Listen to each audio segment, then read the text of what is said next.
Hello students, welcome to Apex academy.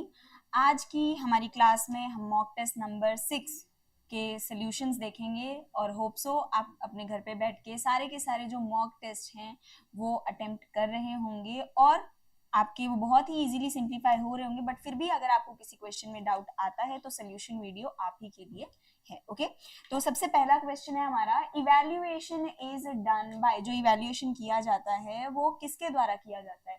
Measurement या फिर formulation of values या फिर ग्रेडिंग या ऑल ऑफ दीज। तो आपका इवैल्यूएशन इन हर एक बेसिस पर किया जाता है। Next question, examination reform attempts to improve. जो एग्जामिनेशन रिफॉर्म किया जाता है ये क्या इम्प्रूव करने के लिए है? तो एग्जामिनेशन आपका ये रिटन एग्जामिनेशन या प्रैक्टिकल एग्जामिनेशन या इवैल्यूएशन प्रोसेस को या फिर ऑल ऑफ द अबव। तो ये भी आपका जो है ऑल ऑफ द अबव से रिलेट करता है कि एग्जामिनेशन रिफॉर्म आपका इन सब से रिलेटेड है। ठीक है, डी ऑप्शन इसमें बिल्कुल सही है। नेक्स्ट है आपका, existing pattern of examination mainly measure the objective of which aspect. ये आपका कोग्निटिव एस्पेक्ट से रिलेटेड है, साइकोमोटर या फिर अफेक्टिव या नन ऑफ दीज। तो ये आपका रिलेटेड है कोग्निटिव एस्पेक्ट से। The objective type terms which are mostly useful, वो किस तरीके के टर्म्स होते हैं आपके? ये मैचिंग टाइप हैं, मल्टीपल चॉइस है, ट्रू फॉल्स हैं या फिर क्लासिफिकेशन है। तो ऑब्जेक्टिव टाइप जो होते हैं वो आपके एमसीक्यूज होते हैं, multiple choice. Okay, the most important characteristics of objective type test is, इसमें आपका रिलायबिलिटी का फैक्टर है या डिस्क्रिमिनेशन पावर, ऑब्जेक्टिवली या फिर वैलिडिटी। तो इसमें आपका सी ऑप्शन बिल्कुल करेक्ट है। ओके, ये जो क्वेश्चन है आपका ये पार्टनरशिप से रिलेटेड है, जो आपका पार्टनरशिप का टॉपिक आ गया। ए and be started a joint firm, ठीक है, और ए ने ए की जो इन्वेस्टमेंट है वो thrice the investment of B. अगर बी एक्स रुपीज इन्वेस्ट करता है तो वो 3x करता है, ठीक है। और पीरियड जो है ए की इन्वेस्टमेंट का वो ट्वाइस है बी की इन्वेस्टमेंट से, कि अगर ये y टाइम लेते हैं तो ये आपके 2y टाइम लेते हैं, ठीक है। इस तरीके से आपका ये रेशियो बन रहा है। अब इन्होंने यहाँ पे क्या बोला है, तो अगर हम इनका रेशियो देखें तो वो 6:1 बन गया। आगे इन्होंने बोला है अगर बी को 12,000 रुपए मिल रहे हैं एज प्रॉफिट तो टोटल प्रॉफिट कितने का होगा, ठीक है। तो यहाँ पे आप क्या कर सकते हैं, 1/7 ऑफ एक्स जो है आपका टोटल प्रॉफिट का वो कितना है। अब 1/7 क्यों किया? क्योंकि बी का मुझे प्रॉफिट दे रखा है, बी का कितना है, तो 1/7 ऑफ टोटल प्रॉफिट आपका 12,000 है। तो टोटल प्रॉफिट आपका कितना बन गया, यहाँ पे 12 को 7 से मल्टीप्लाई कर देंगे तो 84,000 आपका टोटल प्रॉफिट बनेगा। ऐसे ही अगर ए का शेयर पूछा होता तो हम उस अकॉर्डिंग वहां पर आंसर करते। Okay, A and be entered into partnership, जिनकी कैपिटल यानी कि इतना उन्होंने इन्वेस्ट किया 4:5। 3 महीने बाद ए ने क्या किया, 1/4 कैपिटल को विड्रॉ कर लिया, ठीक है। जो भी उसने इन्वेस्ट कर रखा था उसका 1/4 पार्ट उसने विड्रॉ कर लिया और बी ने 3 महीने बाद 1/5 पार्ट विड्रॉ कर लिया। तो हम इसको किस तरीके से लिख सकते हैं कि 3 महीने तक तो उन्होंने सारे पैसे इन्वेस्ट किए, तो आप इन्वेस्टमेंट को मंथ से मल्टीप्लाई करेंगे, ओके, प्लस बाकी के, अब यहाँ पे ध्यान दो, एंड ऑफ 10 मंथ का इधर पे आपको प्रॉफिट दिया हुआ है, ठीक है। तो हम 10 महीने के हिसाब से ही रेशियो देखेंगे। तो यहाँ पे आपका पहले तो 3 महीने 4 का 4 पूरा उसने इन्वेस्ट किया है। अब 1/4 उसने विड्रॉ कर लिया, मतलब 3 ही रह गया, तो इस 3 को उसने 7 महीने तक वहां पर इन्वेस्ट किया। ये टोटल आपका 10 महीना हो गया ए के लिए रेशियो। अब यहाँ पे आपका 5 × 3 कि 3 महीने तक उसने पूरा का पूरा 5 जो है 5 रुपए मान के चलते हैं, इतना उन्होंने इन्वेस्ट किया। बाकी उसने 1/5 जो है वो विड्रॉ कर लिया, यानी कि 4 ही रह गए, ठीक है। तो ये उसने 7 महीने तक विड्रॉ करके रखा, मतलब 7 महीने तक उसने इन्वेस्ट करके रखा। रेशियो क्या बन गया आपका 33:43। पूछा क्या जा रहा है कि ए का शेयर बताओ अगर टोटल उनको प्रॉफिट कितने का हो रहा है, 15200 का, ठीक है। तो यहाँ पे हम क्या करेंगे, 33 डिवाइड बाय 76 इंटू 15200। तो यहाँ पे आपको 6600 बिल्कुल इसका करेक्ट आंसर है कि ए को इतना प्रॉफिट हुआ होगा, क्योंकि आपका 2 टाइम्स कैंसिल हो जाएगा 200, तो 6600 इसका बिल्कुल करेक्ट आंसर है। Okay, A and B invest in business, ठीक है, जिसमें रेशियो है 3:2। अगर 5% टोटल प्रॉफिट का जो है वो चैरिटी में चला जाता है तो ए के शेयर कितने दे रखे, 8550, तो आपको टोटल प्रॉफिट बताना है। ओके, तो हम मान लेते हैं कि 100 रुपए का प्रॉफिट हो रहा था, ठीक है, अब हमारे पास 95 ही रह गए। ओके, अब यहाँ पे रेशियो आपके पास क्या है, 3:2। अगर मैं ए के बारे में दे रखा है ना, 3/5 ऑफ 95 निकालूं तो ये आपके पास कितना आ जाएगा,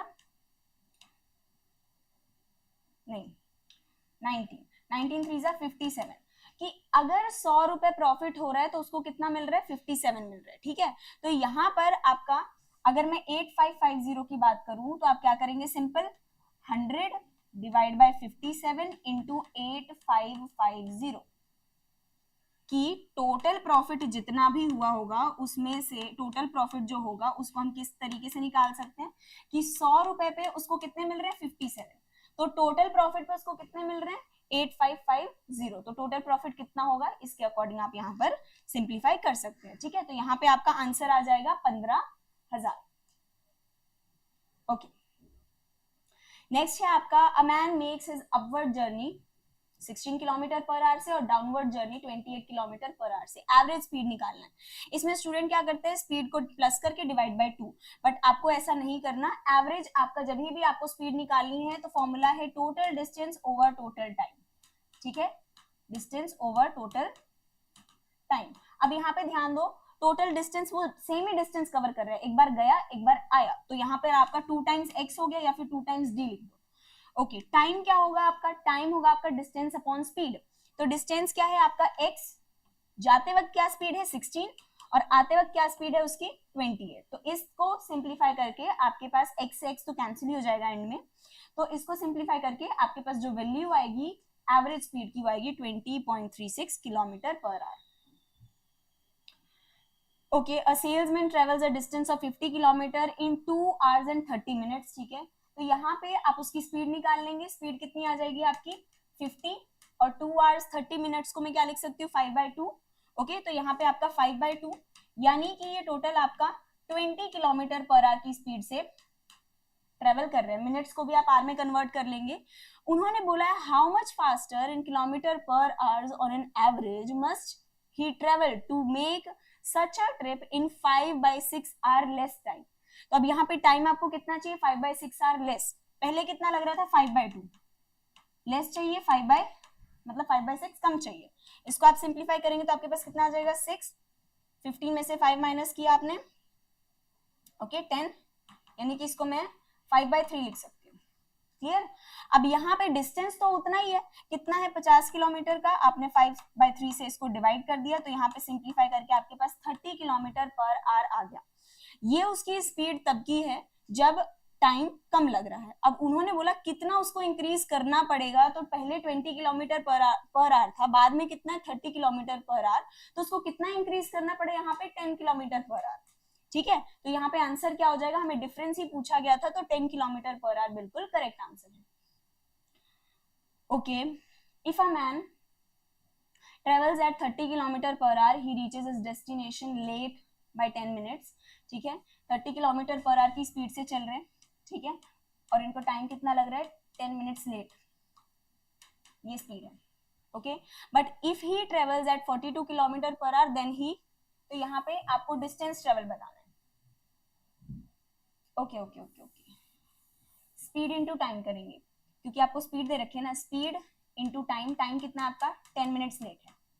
ऐसे ही यहाँ पर आपका 42 किलोमीटर पर आवर और 10 मिनट्स यहाँ पर अर्लियर है, ठीक है। तो इसको सिंप्लीफाई करके सबसे पहले तो आपको टाइम की वैल्यू निकालनी है, फिर किसी भी एक इक्वेशन में पुट करके आपके पास डिस्टेंस की वैल्यू आ जाएगी, तो वो है आपके पास 35 किलोमीटर, ठीक है।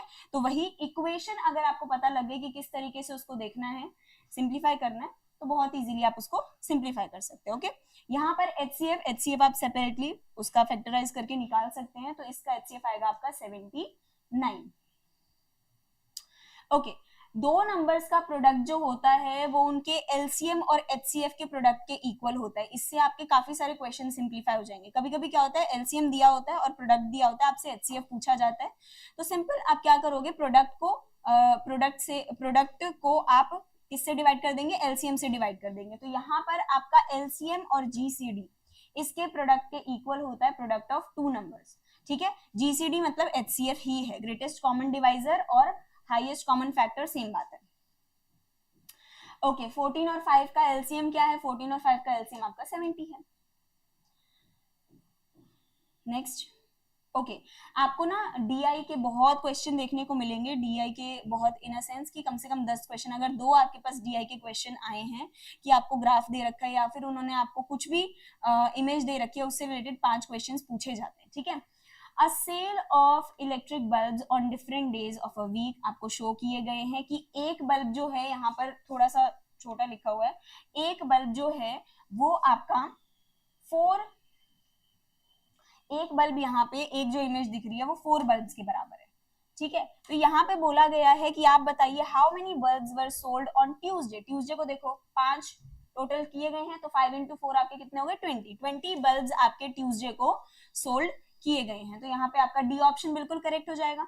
इनसे क्वेश्चन होते भी बहुत सिंपल है, क्योंकि अगर आप परसेंटेज के टॉपिक करते आए हो, प्रॉफिट लॉस के करते आए हो, ठीक है, तो बस वही उनसे रिलेट करके आपको क्वेश्चन पूछ लिया जाता है कि आप इनका परसेंटेज इंक्रीज, परसेंटेज डिक्रीज, ये सब बताइए। ओके यहाँ पर नेक्स्ट क्वेश्चन जो है, if one big carton can hold 15 bulbs, हम क्या कर रहे हैं, कार्टन्स में बल्ब को रख रहे हैं और एक कार्टन में 15 बल्ब रखे जा सकते हैं। तो आप बताइए कि पूरे वीक के जितने भी बल्ब्स हैं उनको आपको अगर कार्टन में रखना है तो आपको मिनिमम कितने कार्टन्स चाहिए। तो अगर आप काउंट करेंगे तो ये टोटल 29 आपको यहाँ पर इमेजेस में बल्ब दिखेंगे, और एक बल्ब की कीमत एक बल्ब की वैल्यू कितनी है? 4 बल्ब्स। इसको आप डिवाइड कर देंगे किससे? 15 से, क्योंकि एक कार्टन में आपके कम से कम 15 बल्ब्स आएंगे। ये आपका अप्रॉक्स कैंसिल होगा तो 2 आएगा, क्योंकि देखो पूरे 15 बल्ब फिल करने ऐसा भी जरूरी नहीं, पर ये आपका अप्रॉक्स 2 जाएगा, ठीक है। तो 2 4 जा 8, कम से कम आपको 8 कार्टन चाहिए ताकि आप क्या कर सको, सारे बल्ब्स को कार्टन में रख सको, ठीक है। तो डी ऑप्शन इसका बिल्कुल करेक्ट है। ओके यहाँ पे ये हमें जो इमेज दे रखी है, ठीक है, इस इमेज में सबसे पहले तो expenditure on which item is equals to total savings of the family. अब यहाँ पे इसमें पीडीएफ में थोड़ी सी क्लियर नहीं है इमेज, मैं एक सेकेंड आपको इमेज देख के और वो परसेंटेज आपको क्लियर कर दूं, 1 सेकेंड। ओके हाउस रेंट है 10%, एजुकेशन फॉर चाइल्ड है 10%, ये आपका 10% है, ये भी आपका 10% है, ये 5% है। ओके यहाँ पर आपका 20% है क्लोथ्स पे, नहीं 20% आपका अदर्स पे है, सेविंग्स आपका 15% है, और क्लोथ आपके क्लोथिंग के लिए 10%, ओके 30, ये आपका 30% है फूड के लिए। तो उन्होंने क्या बोला है कि आपको बताना है expenditure on which item is equals to total savings. Savings के लिए आपके कितने हैं? 15% है, और किसमें आपका 15% आपको देखने को मिल रहा है? Expenditure on which item is equals to total savings of the family. तो ये आपका नन ऑफ द अबव है, क्योंकि किसी में भी आपका 15% जो है इतना एक्सपेंडिचर हो ही नहीं रहा। ओके फूड पे भी आपका 25% का एक्सपेंडिचर देखने को मिल रहा है, तो यहाँ पर नन ऑफ दीज बिल्कुल correct answer. Okay a batsman scored the following number of runs, 6 innings में उसने ये कुछ रन बनाए हैं, मीन पूछा जा रहा है तो सिंपल आप क्या करेंगे, सबको ऐड करके डिवाइड बाय 6 कर देंगे। ओके तो इसका आपका आंसर है हाँ जी, ये क्वेश्चन का आपका आंसर है 47। ओके नेक्स्ट क्वेश्चन, इसमें आपको पूछा जा रहा है एक बल्ब का कॉस्ट कितना है, एक bulb one bulb was sold at ₹10, तो टोटल अर्निंग आपको बतानी है फ्राइडे को। तो फ्राइडे को आपका कितने बल्ब सोल्ड हुए हैं? ये आपके 8 बल्ब हैं। एक पिक्चर जो है 4 बल्ब को रिप्रेजेंट कर रही है, मल्टीप्लाई किससे करेंगे? 10 से, तो 320 रुपीज आपका टोटल यहाँ पर अर्निंग हुआ है ऑन फ्राइडे। ओके तो सी ऑप्शन इसका बिल्कुल करेक्ट आंसर है, सी ऑप्शन इसका बिल्कुल करेक्ट आंसर है। Next question, okay find total earning of the week, तो यहाँ पर आपको वही 10 रुपीज के हिसाब से ही बताना है कि total earning of the week कितना होगा। तो सेम वही 29 आपके टोटल बल्ब्स हैं, ठीक है, एक बल्ब 4 बल्ब्स को रिप्रेजेंट कर रहा है, मल्टीप्लाई बाय 10, तो यहाँ पर आपका कितना हो जाएगा 1160, यानी कि 1160 रुपीज। सी ऑप्शन इसमें आपका बिल्कुल करेक्ट है। नेक्स्ट क्वेश्चन है, ओके यहाँ पर आपसे पूछा जा रहा है on which item the expenditure was maximum. तो आपको कैलकुलेट करने की जरूरत नहीं है, अगर आपको परसेंटेज के थ्रू भी पता लग रहा है तो 10%, 25%, सबसे ज्यादा जो एक्सपेंडिचर हो रहा है वो फूड पे हो रहा है। ठीक है, सबसे ज्यादा एक्सपेंडिचर जो हो रहा है वो आपका फूड पे हो रहा है, सबसे ज्यादा खर्चा आपका फूड पर हो रहा है। ओके, तो बी ऑप्शन इसका बिल्कुल करेक्ट है। Okay, if the monthly savings of family is 3000, ठीक है, सेविंग्स कितनी है, 3000 की सेविंग्स कर रहे हैं, यानी कि 15% जो है, 15% पूरे इनकम का वो आपका 3000 के अगर इक्वल है, तो what is the monthly expenditure on clothes. तो सबसे पहले तो आप क्या करो, इन्होंने क्या बोला है कि जो 15% है, मतलब यहां से आप टोटल इनकम निकाल सकते हो, यानी कि आपका 3000 का यहाँ पे आप 100 से मल्टीप्लाई और 15 से डिवाइड, तो 15 यहाँ पे आपका कितना आ जाएगा, 20,000 टोटल वो पैसे कमा रहे हैं। अब 20,000 में आपको पूछा क्या गया कि क्लोथ्स पे कितना खर्चा हो रहा है, क्लोथ्स पे आपका हो रहा है यहाँ पर 10%, तो 20,000 का जब आप 10% निकालोगे तो कितना आएगा आपका 2,000 रुपए। ठीक है, ओके नेक्स्ट क्वेश्चन। अब ये एंगल्स वाले क्वेश्चन भी बहुत इंपॉर्टेंट है और बहुत ही इजी है। होता क्या है, इन्होंने बोला पैरेललोग्राम है, ये पैरेललोग्राम है आपका, अपोजिट एंगल्स आपको दे रखे हैं, हमेशा पैरेललोग्राम के अपोजिट एंगल्स का sum, okay, opposite angle of a parallelogram are 3x - 2 और 50 - 2 आपको दे रखा है, 50 - x दे रखा है। The measure of all its angles are, आपको बताना है कि सारे एंगल्स जो हैं वो कितने किसके इक्वल हैं। अब देखो अपोजिट एंगल का सम हम ऐसा नहीं कह सकते कि 180 है, ठीक है, हाँ ये कह सकते हो कि इस एंगल को और इस एंगल को प्लस करोगे तो ये 180 के इक्वल है, बिल्कुल करेक्ट है। अब यहाँ पर बात आ जाती है कि अब आप क्या करोगे, 3x - 2 ऐसे दो एंगल्स हैं, ठीक है, प्लस 50 - x ऐसे भी दो एंगल्स हैं, ठीक है, इसको भी 2 से मल्टीप्लाई कर दो, ये टोटल 360 के बराबर होगा, 360 डिग्री के बराबर होगा। यहाँ पे आपके पास x की वैल्यू आ जाएगी 6x - 4 प्लस 100 माइनस 2x, तो यहाँ पे आपका कितना आ जाएगा 4x प्लस 96 और 360, ये आपके पास इक्वेशन बन गई। इसको सिंप्लीफाई करके आपके पास x की वैल्यू आ जाएगी, जो कि आप यहाँ पे पुट कर दोगे तो आपका जो आंसर आएगा इस पर्टिकुलर क्वेश्चन के लिए वो आएगा 37 डिग्री 143, 37 डिग्री 143। तो ऑब्वियसली दो एंगल्स उसमें सेम होंगे, कोई भी अपोजिट आपके जो एंगल्स हैं वो सेम होंगे, जैसे कि इसमें ये अपोजिट एंगल्स हैं तो ये दोनों के दोनों सेम होंगे, और ये, या फिर आप ऐसे भी कर सकते थे, दोनों को आप सिंपली ऐड करके 180 डिग्री के इक्वल भी रख सकते थे, क्योंकि उन्होंने अपोजिट एंगल आपको अलग अलग दे रखे हैं, तो उधर से हम समझ सकते हैं कि वो आमने सामने के। ओके ठीक है, next question, the angle of quadrilateral are in the ratio आपको दिया हुआ है और लार्जेस्ट एंगल पूछा जा रहा है, तो यहाँ पे हम क्या करेंगे, इनका सम कितना हो जाएगा आपके पास 20x आपका बराबर है 360 डिग्री के, ठीक है, तो x की वैल्यू आपके पास कितनी आ जाएगी 18, तो यहाँ पर आपका सबसे बड़ा एंगल कौन सा है 9x, तो 18 × 9 करेंगे आप, तो यहाँ पर आपका नन ऑफ दीज बिल्कुल करेक्ट आंसर आएगा। ठीक है, लार्जेस्ट एंगल पूछा जा रहा है, 9x ही आपका लार्जेस्ट एंगल है, तो नन ऑफ दीज इसका बिल्कुल करेक्ट आंसर है। नेक्स्ट क्वेश्चन है, अब ये आपको फिगर दे रखा है जिसमें एंगल 1 जो है वो आपको 70 डिग्री दिया हुआ है और एंगल 4 पूछा जा रहा है। तो ये आपने ऐसे स्ट्रक्चर किए होंगे जिसमें आपको पैरेलल लाइंस दे रखे हैं और ट्रांसवर्सल जा रही है, ये पैरेलल लाइन है और ये ट्रांसवर्सल जा रहा है, ये आपका 1 एंगल है, ये आपका 4 एंगल है। तो अगर इसकी वैल्यू 70 है तो इसकी वैल्यू भी 70 होगी, और ये आपका स्ट्रेट लाइन बन रहा है, तो यहाँ पे इस 4 एंगल की वैल्यू कितनी हो जाएगी, यहाँ पे आपकी 110, तो यानी कि 110 डिग्रीज बिल्कुल करेक्ट आंसर है। नेक्स्ट क्वेश्चन, OE अगर बाइसेक्टर है AOD का, तो आपको बताना है एंगल वैल्यू बतानी है आपको x और y की। अब x आपको ये दे रखा है, y ये दे रखा है, y अगर मैं निकालूं तो यहाँ पे आपका कितना आ जाएगा 132 plus y equals to 180 degree, यानी कि इसकी वैल्यू आपके पास आ जाएगी 48 डिग्रीज। 48 डिग्रीज आपको किस ऑप्शन में दे रखा है, अगर दो ऑप्शन में दे रखा है तो बिल्कुल आप x की वैल्यू भी निकालो, तो यहाँ पे आपको C ऑप्शन में ही दे रखा है सिर्फ कि y की वैल्यू 48 डिग्री है। ये जरूर ध्यान देना, स्टूडेंट क्या करते हैं, हमें y पहले दिख रहा है पर y में हमें 48 कहीं नहीं दिख रहा, तो ये गड़बड़ मत करना, क्वेश्चन में क्या पूछा गया उस हिसाब से आंसर करना। ओके, ट्राइंगल एबीसीएन, ठीक है, जिसमें आपको बोला जा रहा है कि ये एंगल तो 40 डिग्री है और ये दोनों साइड्स एक दूसरे के इक्वल है, तो यहाँ पर आपके एंगल्स भी इक्वल हो जाते हैं, आइसोसेलेस ट्राइंगल, ठीक है। तो यहाँ पे 40 डिग्री है, बच कितना गया 180 में से 140, तो 140 को आप हाफ हाफ कर दोगे तो ये 70 हो जाएगा और ये 70 हो जाएगा। पूछा क्या जा रहा है, एंगल ACL, यानी कि इस एंगल की वैल्यू पूछी जा रही है। अब मैंने आपने जब 9th क्लास में या 10th क्लास में पढ़ा होगा एक्सटीरियर एंगल प्रॉपर्टी की, एक्सटीरियर एंगल क्या होता है, हमेशा सम ऑफ अपोजिट एंगल्स, तो यहाँ पे क्या हो जाएगा 70 + 40 यानी कि 110 डिग्री, तो आपका जो एक्सटीरियर एंगल की वैल्यू है वो कितनी हो जाएगी, D option 110 degree.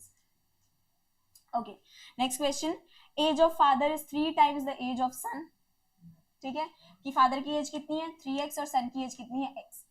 4 year hence मतलब 4 साल अगर मैं और उनमें ऐड कर दूं, ठीक है, तो फादर की एज कितनी हो जाएगी 3x + 4 और बच्चे की हो जाएगी x + 4, तो यहाँ पे उनका रेशियो क्या बन रहा है 13:5। तो आपको प्रेजेंट एज बतानी है फादर की, यानी कि 3x की वैल्यू पूछी जाए, तो इसको सिंप्लीफाई करके आपके पास 3x की वैल्यू आ जाएगी। इस पर्टिकुलर क्वेश्चन का आपके पास आंसर है 42 years. Clear? Okay, 4 year hence, ठीक है, और आफ्टर ये इसमें आप क्या करेंगे, ईयर्स को ऐड करेंगे। अब नेक्स्ट क्वेश्चन है आपके पास, रेशियो ऑफ प्रेजेंट एज आपको दे रखी है सुनीता और विनीता की 4x और 5x, ठीक है। 6 ईयर हेंस यानी कि 4x + 6 एंड 5x + 6 आपके पास इधर पे हाँ जी, इसके बाद क्या हो जाता है, रेशियो क्या बन जाएगा आपका 14:17। तो सिंपल आप इसको क्या करेंगे, डिवाइड करके 14:17 इसको लिख लेंगे और उसको इक्वेशन आपके पास आ गई, इसको सिंप्लीफाई करके आपके पास x की वैल्यू आ जाएगी, जिसमें आपका इसका आंसर है 16:9। ओके, हाँ देखो ये भी ध्यान दो, उन्होंने पूछा कि 12 ईयर हेंस यानी कि 4x और 5x की वैल्यू नहीं पूछी है, 4x + 12 और 5x + 12 की वैल्यू पूछी है। ये आपको बिफोर का भी पूछ सकते हैं, आफ्टर का भी पूछ सकते हैं। ओके, लास्ट क्वेश्चन, 3850 स्टूडेंट जो हैं वो एक एग्जाम में अपीयर होते हैं। ओके, यहाँ पर बोला गया है 18% बच्चे फेल हो गए और बाकी जो बचे हुए बच्चे हैं वो पास हो गए। अब आपको बताना है कि पास और फेल का रेशियो क्या है, ठीक है। तो आपको यहाँ पर वैल्यू निकालने की जरूरत नहीं, आप सिंपल क्या करो, आप पास कितने हुए यहाँ पर 82%, रेशियो आपके कितने फेल हुए 18%, इसको ही सिंप्लीफाई करना है। आपका 41:9 बिल्कुल करेक्ट आंसर है, ठीक है। तो इसके लिए वैल्यू निकालने की जरूरत नहीं है, आपका ए ऑप्शन इसमें बिल्कुल करेक्ट है। तो यहाँ पर हमारा जो मॉक टेस्ट नंबर 6 है वो कंप्लीट होता है। होप सो आपको ये पूरा क्लियर होगा और आप time to time mock test attempt कर रहे होंगे। नेक्स्ट क्लास में हम मॉक टेस्ट नंबर 7 का सोल्यूशन देखेंगे, उसकी क्या एक्सप्लेनेशन है वो देखेंगे। तो आप जरूर पहले उसको अटेम्प्ट करें, देन उसके बाद सोल्यूशन वीडियो देखें और जितना ज्यादा हो सकता है प्रैक्टिस करो और जो भी फॉर्मूलाज हैं उनको जरूर समझो और याद रखो। तो नेक्स्ट क्लास में मिलते हैं, तब तक आप अपनी प्रैक्टिस करते रहिए। आप सबको all the best, thank you.